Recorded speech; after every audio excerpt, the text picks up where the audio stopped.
우리는 이 세상에 사는 동안 우리의 육신을 공격하는 악한 영의 공격에서 자유롭지 못해요. 예수님께서도 육신을 입고 사는 동안 습관에 따라 기도하셨다는 성경 말씀처럼 육신을 훈련하여 기도하는 습관을 들이셨어요. 기도가 지도자의 지도를 필요로 하고 훈련을 하여 습관을 들여야 하는 이유입니다. 기도하는 것이 힘들고 마음이 쓰레기 같아서 기도하기 싫을 때, 기도를 포기하면 기도의 내공이 쌓일 수가 없어요. 그래서 저는 기도하기 싫을 때, 이런저런 무거운 사역의 짐으로 인해 마음이 힘들 때 이를 악물고 어깨에 힘을 주어 간절하게 하나님을 부르며 하나님을 찬양하고 감사하고 회개하며 불쌍히 여겨달라고 애걸복걸하며 기도합니다. 그러면 한 시간이 채 지나지 않아서 평안이 찾아오고 기쁨이 올라오기 시작하죠. 제가 이렇게 행복하게 살 수 있는 동력이 바로 기도의 힘이에요. 많은 사람들이 이 책을 통해 기도의 습관을 들여서 이 땅에서도 행복하게 살다가 영원한 천국에 갈 수 있기를 바라요. 성령의 사람을 만드는 기도훈련 매뉴얼. 나는 이렇게 기도해서 하나님을 만났다.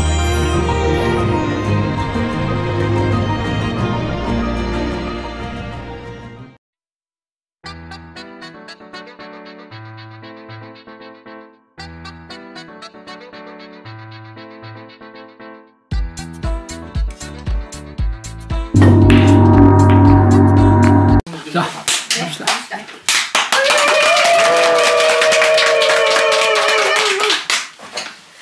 네, 목사님.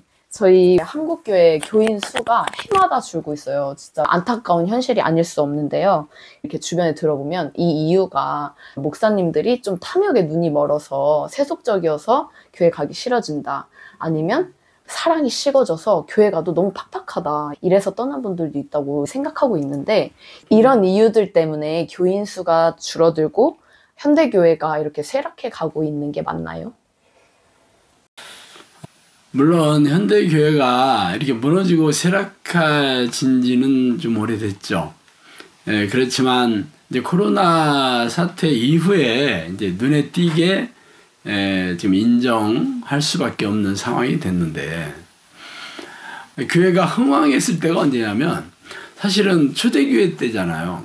초대교회 때는 사람들이 구름대처럼 몰려들었어요. 그럼 왜 왔냐? 뭐 설교가 쫀득쫀득해서 온 건 아니잖아요. 뭐 예수님이 잘생겨가지고 얼굴 보고 싶어서 온 사람이 어디 있겠어? 그 사람들의 그 영혼의 문제, 삶의 문제를 해결해 주었기 때문에 온 거거든요. 그래서 예수님이 하신 사역이나 사도들이 한 사역이 기본적으로 이 사람들의 문제를 해결해 준 거예요. 그래 귀신을 쫓아내고 병을 고쳐주고 장애를 회복시켜주고 이 사람들을 행복하게 해준 거죠, 한마디로. 근데 현대교회는 이 무능한 거잖아요. 다 뭐 예수 믿고 교회 오면 구원받았다. 그 얘기는 들었는데 그건 됐고, 나는 교회 와서 축복을 받아야 되는데 난 교회 와도 사실 축복은커녕 교회 시간도 많이 뺏기고 에너지도 많이 소진하고 또 뭐 헌금도 뭐 무리하게 많이 내다 보니까 더 삶이 팍팍해지고 마음이 더 어두워지고 불편해지고 이게 사는 게 너무 힘들다 이렇게 얘기하는 사람이 많죠. 그래서 많은 사람들이 떠나게 된 거예요. 뭐 결국은 현대교회가 이렇게 쇠락한 것은 무능하기 때문에 그런 거고, 결국은 하나님의 능력이 나타나지 않기 때문에 그런 거예요. 그렇지만 교회 안에 들어오면 진단을 내리는 목사들도 없고, 과연 그런지 잘 모르잖아요, 교인들도. 아니 우리가 뭐 매일 예배도 열심히 드리고 뭐 봉사도 열심히 하고 하나님을 기쁘시게 하는 삶을 살고 있다고 다들 생각하고 있는데 왜 나는 이렇게 사는 게 힘들고 어렵고 되는 일이 없고 형통함이 없고 순종하기 없나 하는 건 성령의 능력이 없기 때문에 그래요. 그게 가장 문제고, 결국 이 문제를 인정을 해야 되는데 인정하지 않으니까 결국은 모르는 거죠. 인정을 하는 사람은 그렇구나, 내가 하나님의 그 뜻대로 살지 않아서 결국 하나님께서 떠나시고 성령이 떠나시니까 성령의 능력이 없구나, 성령의 능력이 없으니까 귀신을 쫓아내고 질병을 고치고 혹은 기도 응답이 없는 거구나, 이렇게 딱 나와야 되는데 이거를 문제를 인지도 못하고 또 설령 얘기를 해도 그 인정을 안 해. 그러다 보니까 결국은 무너지는 거죠. 그래서 계속 교인들은 떠나고 새로운 사람들은 안 들어오고 있는 사람들도 재미가 없고 그러니까 겨우 교회만 왔다 갔다 하고 이렇게 되다 보니까 결국은 현대 교회가 무너지고 쇠락하는 끝을 계속합니다. 앞으로 20년이나 30년 지나가면 지금의 교회 3분의 1, 4분의 1도 남지 않을 겁니다. 그리고 이런 조짐은 어제 오늘 있었던 건 아닙니다. 우리가 지금 기독교가 우리나라에 들어온 지 한 140년 정도 됐거든요. 우리 교회 이게 복음을 전해준 나라가 미국과 캐나다의 선교사들이었잖아요. 지금 미국과 캐나다 그 교회가 얼마나 지금 쇠락해졌나. 교회가 더 교단 소속인데 사람들이 너무 없다 보니까 그냥 합쳐서 연합교회를 드려요. 그러니까 개신교는 다 합쳐서 연합교회라고 하고 거기에 가면 할머니 할아버지밖에 없어. 그것도 몇십 명 되지도 않아. 그러니까 결국은 징조가 오래 전서부터 이렇게 내려오고 있는 거죠. 근데 우리나라는 그래도 7, 80년대에 엄청나게 부흥을 했잖아요. 그러니까 지금 몇십 년 되지 않다 보니까 그것을 이제 깨닫지를 못하고 있다가 요즘 이제 그게 눈에 띄게 줄어드는 것을 인정하기 시작했는데 아직도 우리는 괜찮아. 우리 교회는 문제 없어. 이렇게 생각해요. 그리고 목사들도 이게 인구 절벽 때문에 그런 거지. 교회가 잘못된 건 아니야. 이렇게 얘기하죠. 그래서 이걸 언제 알게 되냐. 앞으로 10년, 20년 지나면 확실하게 알게 돼요. 이제는 교회에 사람이 없으니까. 참 안타까운 일이죠. 네, 목사님. 교인들이 떠나는 이유가 교회가 무능력해서라고 말씀해 주셨는데요. 그럼 이단교회는 지금 엄청 부흥하고 있다는데 그건 어떻게 된 건가요? 지금 S 이단교회 엄청나게 지금 부흥되고 있죠. 그래서 새로 들어온 사람들이 10만 명이네, 20만 명이네 이렇게 하고 있어요. 그러면 그 사람들이 예수를 안 믿는 사람들이 이단교회를 가는 건 아닙니다. 결국은 제도권 교회 다니는 사람들이 이단교회에 가는 거죠. 그러면 그 사람들이 왜 다니던 교회를 떠났을까? 당연히 갈급한 게 채워지지도 않고 만족하지가 않으니까 고민하고 이게 내가 잘하고 있는 건지 신앙생활 잘하고 있는지 고민하고 있는데 이단교회 사람들이 와가지고 지금 교회가 다 지금 잘못됐다. 목사들이 지금 다 부패하고 있다. 현대 교회는 지금 세속화되고 있고 이렇게 된 게 이런 문제다 저런 문제다 하고 계속 얘기하니까 솔깃하게 들어온 거죠. 본인도 지금 그렇게 생각하고 있는데 이 사람들이 와가지고 그래서 당신네들이 지금 교회를 백날 다녀도 천국에 못 가는 것은 당연한 거고 하나님이 안 계시지 않냐. 그래서 우리한테 와야 된다. 우리한테 오면 어쩌고 저쩌고 하면서 거기서 이제 또 세뇌시키잖아요. 성령님께서 지금 현대 교회가 앞으로 무너질 것이다 얘기를 했고 이색 종교단체가 많이 늘어날 것이다. 이색이라는 거는 색깔이 다른 종교단체가 이단, 그 교회를 얘기하는 건데. 근데 이 사람들한테 가는 사람들이 누구냐면 종교적인 사람들이 간다 그랬어요.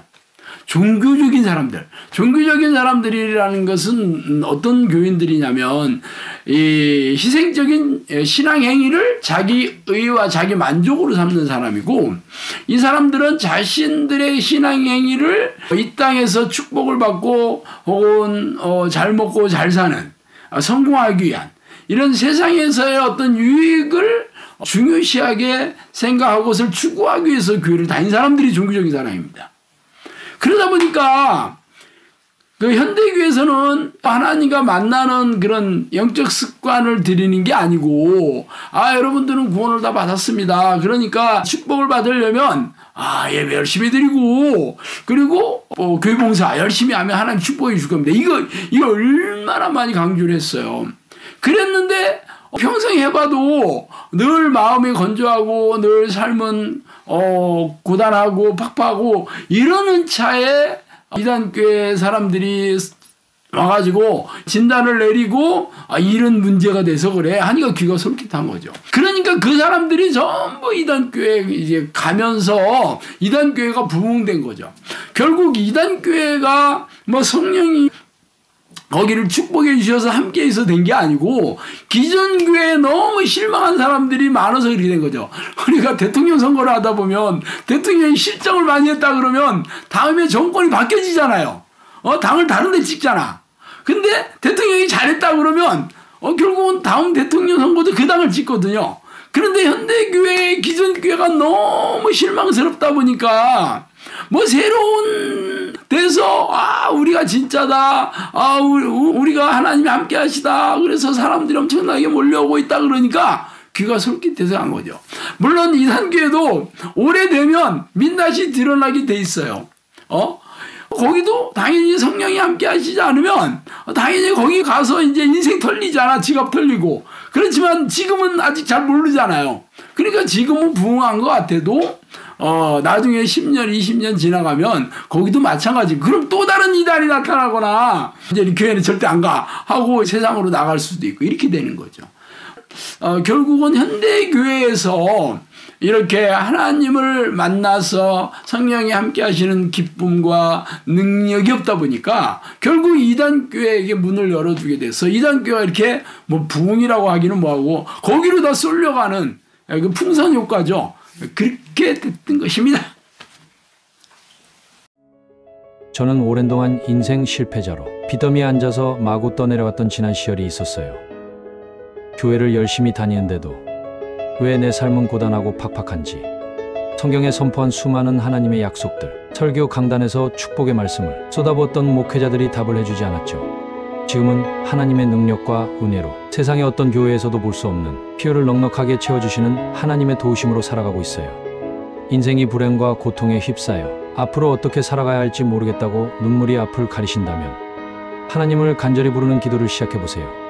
한치 앞을 알 수 없는 마지막이 가까워지고 있는 이때에 오랫동안 고생의 떡과 슬픔의 눈물을 마시며 살았던 인생 선배로서 하나님의 축복으로 어떻게 이렇게 놀라운 삶을 살게 되었는지 고통받고 있는 크리스천들에게 알려주고 싶어서 이 책을 쓰게 되었어요. 당신도 이 책을 통해 형통하고 행복한 삶을 살게 되면 좋겠습니다. 크리스천 영성학교 신목사의 행복을 잃어버린 크리스천입니다.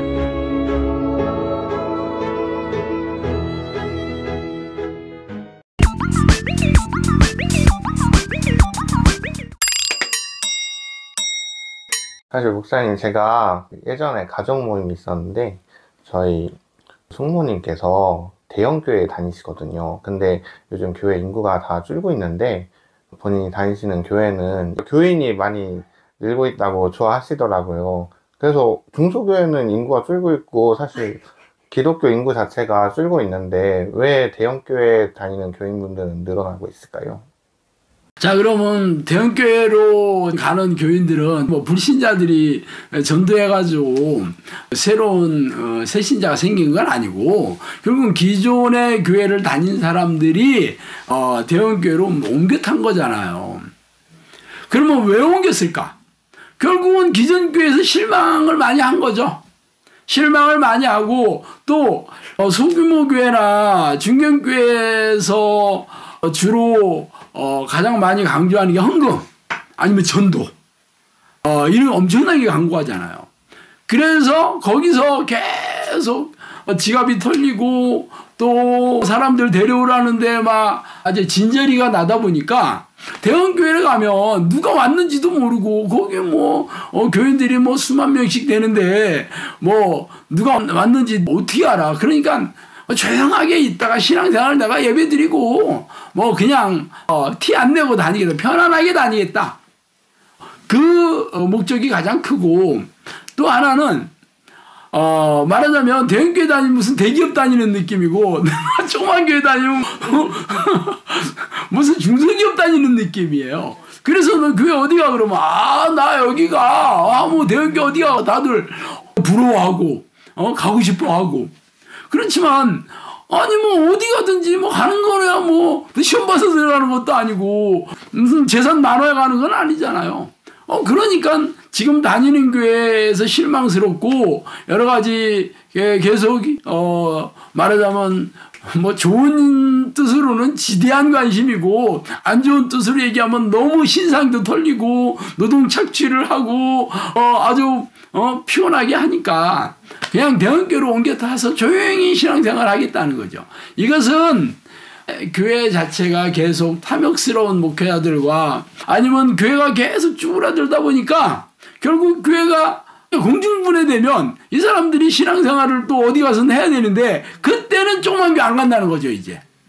그리고 사실 대형교회가 편의시설이나 주차장이나 모든 게 너무 좋잖아. 그리고 무슨 콘서트를 방불케 하는 그런 예배하는 것도 요즘 젊은이들 좋아하고 그래서 가는 거지. 진짜 대형교회에서 거기가 하나님을 만나고 하나님께서 대형교회를 사랑하셔서 부흥시켜주는 건 절대 아니죠.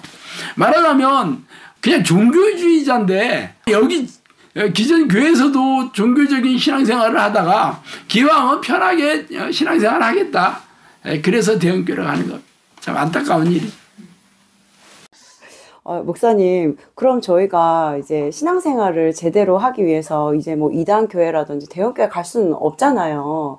어떻게 해야 다시 하나님 기뻐하시는 교회로, 교인으로 거듭날 수 있을까요? 원래 교회라는 말은 지금 같은 어떤 그 종교 건물, 기독교 건물을 얘기하는 게 아니고 하나님을 사랑하고 하나님을 사모하는 자들, 그러니까 성령님이 함께하거나 성령을 사모하는 자들의 그 모임이 원래 에클레시아라는 그 교회라는 뜻이거든요.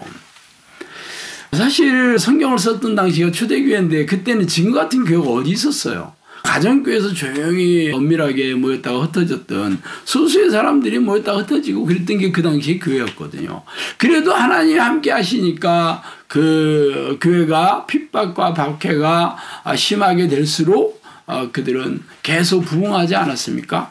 근데 현대교회는 성령이 함께하는 사람들의 모임, 성령을 사모하는 사람들의 모임이 아니고 말 그대로 종교주의자들의 모임이다 보니까 성령의 능력이나 영혼의 기쁨이나 하나님이 함께 하셔서 삶과 영혼을 순적하게 형통하게 해주시는 일이 안 일어나는 거죠. 말하자면 현대교회 무능과 무기력이 민낯이 들어가는 거예요. 그러면 초대교회로 돌아가는 거죠. 초대교회 때는 모여서 늘 했던 게 성령이 내주하는 기도를 했잖아요. 사도들도 마가의 다락방에서 성령이 임대하는 기도 끝에 성령이 오셔서 초대교회가 시작됐잖아요.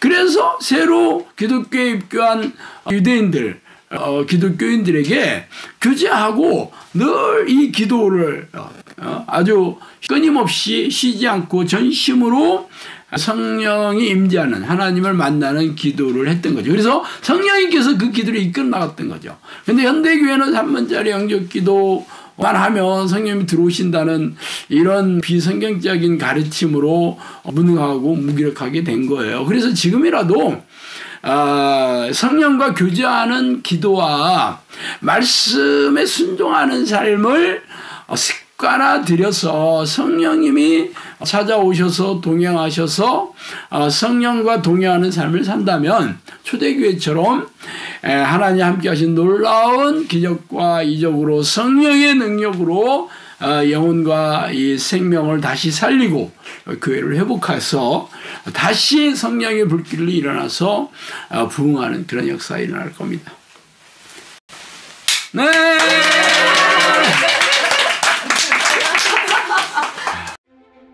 사람의 본성은 원래 육신의 소욕을 따르며 탐욕과 방탕을 추구하기에 하나님께 온전히 순종하며 하나님께서 기뻐하시는 종으로 사용되기 위해서는 혹독한 훈련이 필요합니다. 그래서 야곱은 20여 년, 요셉은 15여 년, 모세는 40여 년 동안 고단하고 팍팍한 인생의 훈련장에서 입에서 단내가 나는 훈련을 받았어요. 모세의 인도로 애굽을 빠져나온 200만 명의 이스라엘 백성들도 40여 년 동안 거칠고 메마른 광야에서 혹독한 훈련을 받았지요. 그 훈련의 목적은 하나님과 동행하는 영적 습관을 들이며 하나님의 뜻을 깨닫고 그 뜻대로 살아가는 영적 훈련임은 두말할 나위가 없어요. 성령의 사람을 만드는 기도 훈련 매뉴얼. 나는 이렇게 기도해서 하나님을 만났다.